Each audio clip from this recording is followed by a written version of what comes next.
এদিকে উজানের ঢল ও বৃষ্টির কারণে সিলেটে সুরমা, কুশিয়ারা সহ সবকটি নদ নদীর পানি বাড়ছে। সুরমা নদীর পানি কানাইঘাট পয়েন্টে এবং কুশিয়ারি নদীর আমলশীত পয়েন্টে বিপদসীমার উপর দিয়ে প্রবাহিত হচ্ছে। মঙ্গলবার সন্ধ্যা ৬টা থেকে আজ সকাল ৬টা পর্যন্ত সিলেটে ১৯.২ মিলিমিটার বৃষ্টিপাত রেকর্ড করা হয়েছে। ভারতের মেঘালয় ও আসামের পাহাড়ি অঞ্চলে ভারী বর্ষণ এবং সিলেটে টানা বৃষ্টিতে এ বন্যা দেখা দিয়েছে। এরই মধ্যে সিলেটের গোয়াইনঘাট, জৈন্তাপুর, কোম্পানিগঞ্জ ও কানাইঘাটের নিম্নাঞ্চল প্লাবিত হয়েছে। বন্যার পানিতে গোয়াইনঘাট উপজেলার শালুটিকর গোয়াইনঘাট সড়ক তলিয়ে গেছে। গোয়াইনঘাট উপজেলা পানিবন্দী লোকজনকে আশ্রয় কেন্দ্রে যেতে মাইকিং করছে প্রশাসন।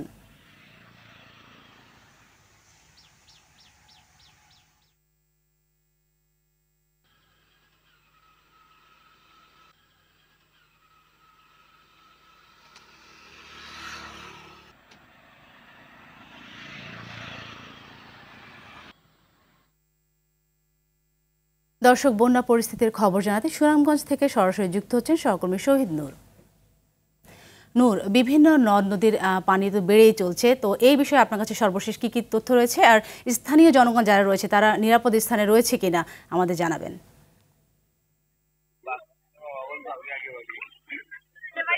যেমনটা আপনি সংবাদে বলছিলেন, সিলেটের অবস্থা কিন্তু এখন ক্রমাগতই খারাপের দিকে যাচ্ছে। ইতিমধ্যেই কিন্তু সিলেটের কোম্পানিগঞ্জ এবং কানাইঘাট, জৈন্তাপুর সহ 4টি উপজেলা কিন্তু প্রায় কয়েক লাখ মানুষ পানিবন্দী আছেন।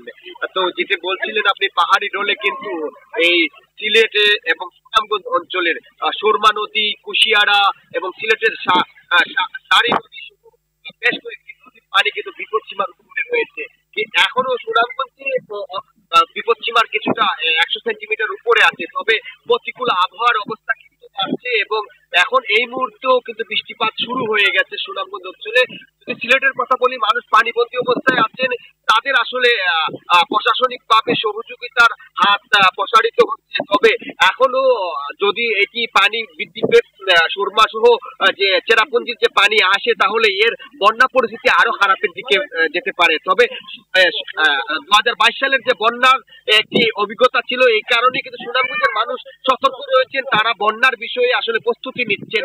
যেহেতু সিলেট অঞ্চলে বন্যা হচ্ছে, এটি পানিতে নেমে এসে সুনামগঞ্জ এর প্রভাব ফেলতে পারে। তো এই ছিল সুরমা নদী থেকে জানাচ্ছিলাম পানি বৃদ্ধির সর্বশেষ খবরাখবর। সাথী, ধন্যবাদ আপনাকে।